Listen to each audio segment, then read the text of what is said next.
Hyderabad సఫిల్గూడలో high tension నెలకొంది. కట్టమైసమ్మ ఆలయంలో దారుణం జరిగింది. ఆలయ ప్రాంగణ లోపలే మల విసర్జన చేశాడు ఓ ముస్లిం యువకుడు.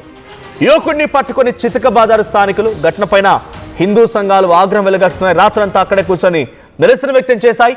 అర్ధరాత్రి ఆలయం మీద హైటెన్షన్ నెలకొంది. మత కల్లోలాలు సృష్టించే విధంగా ఎవరైనా ప్రయత్నం చేస్తే అడ్డుకోవాలని ఆందోళనలు చేస్తున్నారు హిందూ సంఘాల వారు. ఘటనా స్థలానికి భారీగా పోలీసులు చేరుకున్నారు. అవాంఛనీయ ఘటనలు జరగకుండా పటిష్టమైన భద్రతను ఏర్పాటు చేశారు. విజువల్స్ లో మనం చూస్తున్నాం. సఫిల్గూడ కట్టమైసమ్మ ఆలయం అది. ఆలయ ప్రాంగణంలోనే మీరు చూడండి, అక్కడ ఒక యువకుడిని కొడుతూ ఉన్నారు. అయితే ఆ యువకుడే ఇప్పుడు అక్కడ మల విసర్జన చేశాడు, షిట్ చేశాడు.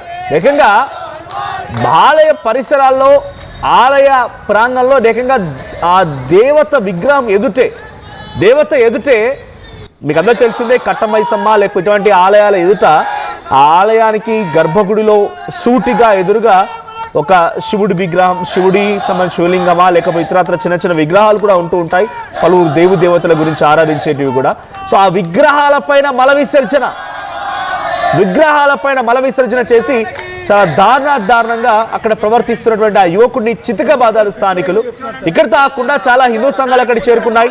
ఆ యువకుడితో అదంతా క్లీన్ చేయించే ప్రయత్నంతో పాటుగా దీని వెనుక ఎవరున్నారు, ఎవరైనా ప్రోద్బలం ఉందా, ఎటువంటి మత విద్వేషాలు రెచ్చగొట్టే వారిపైన కఠినాత్మకంగా చర్యలు తీసుకోవాలని చెప్పి హిందూ సంఘాలు ఆందోళనలు చేపడుతున్నాయి. అక్కడ హైటెన్షన్ నెలకొంది. ఒకసారి ఆ విజువల్ చూద్దాం. మీ కానిస్టేబుల్ వచ్చి ఏమి కాదు, మేము అందరూ బయట వెయిట్ చేస్తుంటే ఈయన పిచ్చాడు అనేది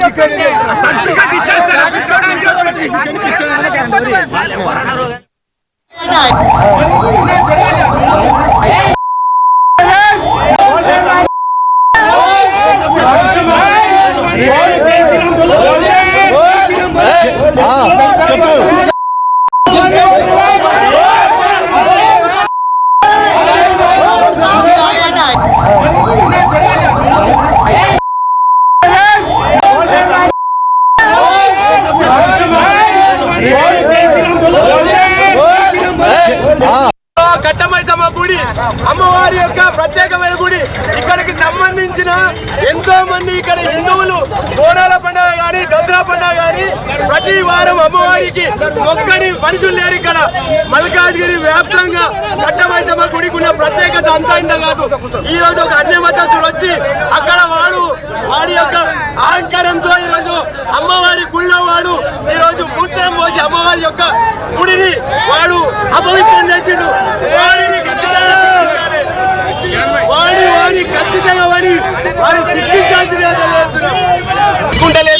ఇప్పటికైనా రాష్ట్ర ప్రభుత్వము, అది కాంగ్రెస్ పార్టీ అయితే కాంగ్రెస్ పార్టీ హయాంలో మరీ ఎక్కువైపోయినాయి. మేము ఏ పార్టీని అంటలేము. రేవంత్ రెడ్డి గారు మీరు ఒక హిందువు కదా, ఈ విధంగా అమ్మవారి గుళ్ళ పైన వచ్చి మూత్రం పోసి అమ్మవారి యొక్క ఈ విధంగా ఎందుకు? హైదరాబాద్ లోని సఫిల్గూడలో కట్టమైసమ్మ ఆలయం దగ్గర ఏకంగా ఆ విగ్రహం కనిపిస్తోంది. ఎదురుగానే ఒక యువకుడు కనిపిస్తున్నాడు, ముస్లిం యువకుడు. ఏకంగా ఆ విగ్రహం ఎదుటే కొన్ని విగ్రహాలు కూడా ఉన్నాయి. ఆరాధించేటువంటి కొన్ని విగ్రహాలు, శివలింగం అటువంటివి కూడా ఉంటూ ఉంటాయి. సో దానిపైన మల విసర్జన చేసి చాలా దారుణంగా ప్రవర్తించాడు. దీంతో వెళ్తున్నటువంటి కొంతమంది యువకులు గమనించి ఆయన పట్టుకున్నారు, చితకబాదారు. అయినా ఏమాత్రం అలుపు సొలుపు లేదు, సైలెంట్గా ఉండిపోతున్నారు. ఎటువంటి సమాధానం లేదు. అయితే దీని వెనుక ఎవరైనా ఉన్నారా? కుట్రపూరితంగానే ఇటువంటి ఘటనలు జరుగుతూ ఉన్నాయి. గతంలో ముత్యాలమ్మ ఆలయం, సికింద్రాబాద్ ముత్యాలమ్మ ఆలయం సంబంధించిన ఘటన కూడా మీకు తెలిసిందే.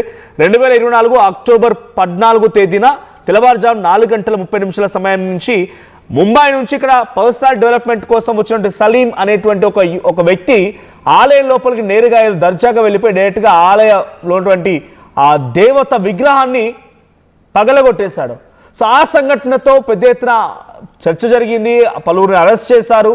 ఒక హైటెన్షన్ వాతావరణం నెలకొని సుమారుగా వారం 10 రోజుల పాటుగా ఎక్కడ చూసినా హిందూ దేవీ దేవతల యొక్క ఆలయాలపై జరిగినటువంటి దాడుల్ని నిర్మూలించాలి, అడ్డుకోవాలి, వారందరినీ కఠినాత్మకంగా శిక్షించాలని చెప్పి పెద్ద ఎత్తున ఆందోళనలు కూడా రేకెత్తించాయి. ఇప్పుడు మళ్ళీ సఫిల్గూడలోని కట్టమైసమ్మ ఆలయ ప్రాంగణంలో ఒక యువకుడు మల విసర్జన చేయడం, ఏమాత్రం గౌరవం లేకుండా భక్తిగా భావించేటువంటి చాలా మంది భక్తులు అక్కడికి, అంటే ఆ దేవతని ఎప్పుడు చూసినా కొలిచేటువంటి ఆ భక్తులంతా కూడా మనోభావాలు దెబ్బతిన్నాయి. మనోభావాలు కాదు, ఏకంగా దరిద్రంగా ప్రవర్తించాడు ఆ యువకుడు అని చెప్పి వాడిని చితకబారడమే కాకుండా పోలీసులకు అయితే అప్పగించారు. పోలీసుల దగ్గర కూడా కొంత హైటెన్షన్ ఉంది. సో కొంత ఇప్పుడు ఆ సిచ్యువేషన్ ని కంట్రోల్ తీసుకొచ్చేందుకు కూడా భారీ భద్రత ఏర్పాటు చేశారు. అక్కడ పటిష్టమైన భద్రత ఏర్పాట్లు కొనసాగుతున్నాయి. మరి సఫిల్గూడకు సంబంధించిన అంశంపై మరిన్ని అప్డేట్స్ మా ప్రతినిధి శిల్ప అందిస్తారు. శిల్ప, సో కరెంట్ సిచ్యువేషన్ ఏంటి, ఎటువంటి విధంగా ఉంది అక్కడ? హై టెన్షన్ ని కంట్రోల్ చేయడం కోసం పోలీసు ఏ రకమైన ఏర్పాటు చేస్తున్నారు? ఇంతగా యువకుడు ఎవరు, ఎక్కడి నుంచి వచ్చాడు? వాతావరణం చేస్తుంది. మల్కాజ్గిరి నియోజకవర్గంలో ఉన్నటువంటి కపిల్గూడలో కట్టమైసం ఆలయం నిన్న శనివారం భక్తులు ఎక్కువ మంది వస్తున్నారు. దీంతో ఒక్కసారిగా కొబ్బరికాయలు కొట్టేటువంటి స్థలం దగ్గర ఒక అనుమానపు వ్యక్తి అక్కడ మల విసర్జన చేశారు. మల విసర్జన చేయడంతో అక్కడ గమనించినటువంటి ఎవరైతే భక్తులు ఉంటారో వెంటనే ఆలయ సిబ్బందికి సమాచారం అందించారు. సమాచారం అందించిన వెంటనే అతన్ని అదుపులోకి తీసుకున్నారు. అదుపులోకి తీసుకున్న అనంతరం అతనికి దేహశుద్ధి చేశారు. దేహశుద్ధి చేసిన అనంతరం తనని విచారించాక ఇలా ఎందుకు చేశారు, కావాలని చేశారని ప్రశ్నించగా తన సొంతంలోని సమాధానం చెప్తున్నట్లు కూడా తెలిసారు. వెంటనే పోలీసులకు ఇన్ఫర్మేషన్ ఇవ్వడంతో పోలీసులు ప్రస్తుతం తనను అరెస్ట్ చేసి కేసు నమోదు చేశారు. కానీ ఈ విధంగా హిందువులు ఎంతో పవిత్రంగా భావించినటువంటి ఈ ఆలయంలో ఈ విధంగా కావాలని మత విద్వేషాలను రెచ్చగొట్టే విధంగా ఇది చేశారు. ఖచ్చితంగా దీని వెనక వేరే ప్లాన్స్ ఉన్నాయంటూ కూడా పెద్ద ఎత్తున నిన్న ధర్నా దిగారు. వాళ్ళకు పోలీసులు నచ్చజెప్పి నిన్న కొంచెం నిన్న అతనికి కూడా హైటెన్షన్ ఏర్పడిన అనంతరం శాంతియుతంగా శాంతియుతంగా వాళ్ళందరూ కూడా పోలీసులు నచ్చజెప్పడంతో అందరూ, కానీ ఈ రోజు ఇటు సంఘాలు పెద్ద ఎత్తున వచ్చే అవకాశం ఉండడంతో ఆలయాన్ని మొత్తం కూడా పోలీసులు అదుపులోకి తీసుకున్నారు. అదుపులోకి తీసుకొని ఎవరిని కూడా అనుమతించకుండా, ఎందుకంటే గతంలో ఇక్కడ సికింద్రాబాద్ ముత్యాలమ్మ ఆలయంలో జరిగినప్పుడు ఇటు పెద్ద ఎత్తున గొడవలయ్యాయి. మత విద్వేషాలు కావచ్చు, చాలా మంది కూడా సెన్సిటివ్ గా భావిస్తారు.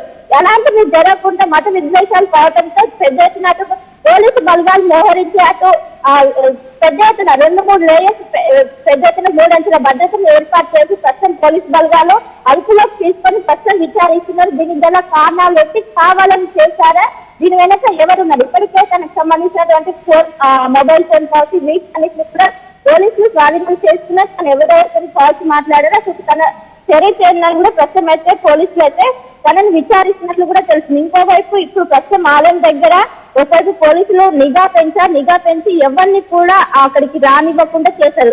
దీనికి సంబంధించి మొత్తం కూడా తనకు 40 years ఉన్నట్లు కూడా గుర్తించారు. అండ్ ఇప్పటికే మల్కాజ్గిరి ఎంపీ ఇప్పటికే అక్కడికి కాసేపట్లోనే ఇదే రాజేందర్ కూడా రానున్న దానికి సంబంధించి ఎలాంటి వాటి ఇటు బీజేపీ నాయకులు కావచ్చు, ఇటు హిందూ సంఘాలు కావచ్చు పెద్ద ఎత్తున రానివ్వడంతో పెద్ద ఎత్తున అక్కడ భారీ బందోబస్తు ఏర్పాటు చేసి ఎలాంటి వాటికి తావు లేకుండా ఇప్పటికే అక్కడ ఉన్నటువంటి భక్తులు కావచ్చు వాళ్ళందరూ పెద్ద ఎత్తున అక్కడ దిగి ఈ విధంగా మా మనోభావం కించపరిచే విధంగా చేస్తున్న దాంట్లో కూడా పెద్ద ఎత్తున జరుగుతుంది. మొత్తం మీద ప్రస్తుతం అయితే పోలీసులు అదుపులోకి తీసుకొని శిల్ప అక్కడికి వచ్చి ఆ రకంగా ప్రవర్తించిన యువకుడు అదే ప్రాంతానికి సంబంధించిన వాడా, స్థానికుడేనా? ఆయన దగ్గర ఫోన్ లేదా ఇతరత్ర డీటెయిల్స్ ఏమైనా తెలుస్తున్నాయా? గుర్తు తెలియని వ్యక్తి అని అంటున్నారు. సో అక్కడికి వచ్చినటువంటి ఆ వ్యక్తికి ఎటువంటి ఆధారాలు లేవా? ఆయన్ని గమనించలేకపోతున్నారా పోలీసులు? దానికి సంబంధించి ప్రస్తుతం పోలీసుల ఎంక్వైరీ అయితే జరుగుతుంది. తనకు సంబంధించిన సిసి ఛానల్ తను ఎక్కడి నుండి వచ్చే ఛానల్ ఒకవైపు తన అడ్రస్ కావచ్చు అవన్నీ అడిగినా కూడా తనను దాటేస్తున్నట్లు కూడా తెలిసింది. ఎందుకంటే నిన్న ఎందుకు వచ్చావని ఒకవైపు అక్కడ ఉన్నటువంటి ఆలయ కమిటీ కావచ్చు వీళ్ళందరూ ప్రశ్నించగా అంతం లేని సమాధానాలు చెప్తున్నట్లు కూడా గుర్తించారు. అండ్ ఆయన ఎక్కడి నుండి వచ్చారు అక్కడ ఉన్నటువంటి సిసి కెమెరాలు స్వాధీనం చేసుకొని తనకు అసలు ఆయన చరిత్ర ఏంటని కూడా ప్రస్తుతం ఆయనకున్నటువంటి మొబైల్ డేటా అండ్ కాల్స్ ఇవన్నీ కూడా ప్రస్తుతం పోలీసులన్నీ కూడా విచారణ చేస్తున్నారు. ఆయన ప్రస్తుతం మాత్రం పోలీసులు అదుపులోనే ఉన్న తనకు సంబంధించినటువంటి ఎవరు ఎందుకు చేయాల్సి వస్తుంది, కావాలని మత విద్వేషం రెచ్చగొట్టే విధంగా చేస్తున్నారా లేకుంటే తను తెలియకుండా ఏమైనా మత శ్రీమతం లేకుంటే ఈ విధంగా చేశారా అనే యాంగిల్లో ప్రస్తుతం అయితే పోలీసులు తీసుకున్నారు. కానీ దీన్ని మాత్రం హిందూ సంఘాలు మాత్రం తీవ్రంగా సాగిస్తున్నారు. కావాలని గతంలో ముత్యాలమ్మ వచ్చినటువంటి ఇష్యూ కావచ్చు ఇప్పుడు కావాలని హిందువులను టార్గెట్ చేసి హిందువుల మనోభావాలను దెబ్బతీసే విధంగా కావాలని కొంతమంది కుట్రపూర్వకంగా ఇలా వ్యవహరిస్తున్న కుట్రలో భాగంగానే ఇదంతా జరిగింది. దీనిపైన తీవ్రమైనటువంటి చర్యలు తీసుకోవడం ఆ వ్యక్తి నిన్న దేహశుద్ధి చేశారు. దేహశుద్ధి చేసినప్పటికీ హిందూ సంఘాలు మాత్రం పెద్ద ఎత్తున బగ్గుమంటూ అటు హిందూ సంఘాలు కావచ్చు, ఇటు ఆర్ఎస్ఎస్ కావచ్చు పెద్ద ఎత్తున చేరుకుంటున్నాయి. ఇటు పెద్ద ఎత్తున చేరుకోవడంతో ఇప్పటికే పోలీసులు పెద్ద ఎత్తున మోహరించారు. ఎలాంటి ఎవరిని కూడా లోపలికి అనుమతించకుండా ఆలయానికి ఇరువైపులా మొత్తం 500 మీటర్లోనే మొత్తం బారిగేట్స్ ఏర్పాటు చేశారు. బారిగేట్స్ ఏర్పాటు చేసి ఎవరిని లోపలికి, ఎందుకంటే ఒకవైపు మత విద్వేషాలకు సంబంధించినటువంటి ఇష్యూ కావడంతో పెద్ద ఎత్తున గొడవలు కూడా అయ్యే అవకాశం ఉంటే మొత్తం కూడా పోలీసు బలగాలు అదుపులోకి తీసుకున్నారు. దాదాపు 100 నుండి 200 మంది పోలీసులు ప్రస్తుతం పహారా కాసి ఇంకోవైపు చుట్టూ కూడా గమనిస్తున్నారు ఆ వ్యక్తికి సంబంధించి ఏ టైంకి గుడికి వచ్చారు అండ్ ఎవరితో కలిసి వచ్చారో కావాలని చేశారు. ఏదైతే కొబ్బరికాయలు కొట్టేటువంటి ప్రాంగణం ఉంటుందో ఆ ప్రాంగణం దగ్గర ఒకవైపు భక్తులు కొబ్బరికాయలు కొడుతున్నారని తను కావాలని మల విసర్జన చేసినట్టు కూడా ఇప్పటికే గుర్తించారు. దీనికి సంబంధించి పోలీసుల ఎంక్వైరీ అయితే ప్రస్తుతం అయితే నడుస్తుంది. Right, thank you Shilpa. So మొత్తంగా హైదరాబాద్లోని సఫిల్గూడ కట్టమైసమ్మ ఆలయం దగ్గర ఇంకా ఆందోళన కొనసాగుతున్నది. భారీ పటిష్టమైన భద్రతను ఏర్పాటు చేశారు. ఒక యువకుడు అక్కడికి వచ్చి మల విసర్జన చేయడంతో స్థానికులను పట్టుకొని చితకబాదారు, పోలీసులకు అప్పగించారు. ప్రస్తుతానికి హిందూ ఆలయాలపైన వరుస దాడులు, ఇటువంటి దరిద్రాలు జరుగుతూనే ఉన్నాయి. హిందూ ఆలయాలను రక్షించుకోవాలని చెప్పి హిందూ సంఘాలు, పలువురు బీజేపీ నాయకులు కూడా అక్కడికి చేరుకొని ఆందోళన చేపడుతున్నారు. ఒకసారి సంఘటన స్థలంలో విజువల్ చూస్తున్నాం. ఆ యువకుడిని కూడా చితకబాదన యువకుడిని స్థానికులంతా కూడా ఒక్కసారిగా వాడిపై రెచ్చిపోవడం మనం చూస్తున్నాం. ఏకంగా మల విసర్జన చేయడం, అది ఏ ఆలయమైనా కానివ్వండి, ఎవరు చాలా భక్తిగా కొలుచుకునేటువంటి ప్రాంతమైనా కానివ్వండి, అది చర్చ్ అయినా, మసీద్ అయినా, ఆలయమైనా, ఇంకేదైనా ఒకరి నమ్మకాలపైన ఈ రకంగా దుర్మార్గంగా ప్రవర్తించిన ముమ్మాటికి తప్పుడు చర్యే. అయితే ఆ చర్యలపైన ఇప్పుడు పోలీసులు ఏ రకమైనటువంటి యాక్షన్ తీసుకుంటారు, ఆ వ్యక్తిని ఏ రకంగా శిక్షిస్తారు, ఈ వ్యక్తి వెనుక ఎవరున్నారు ఏంటనేది ఏ రకంగా ఇంట్రాగేషన్లో బయట పెడతారో చూడాలి.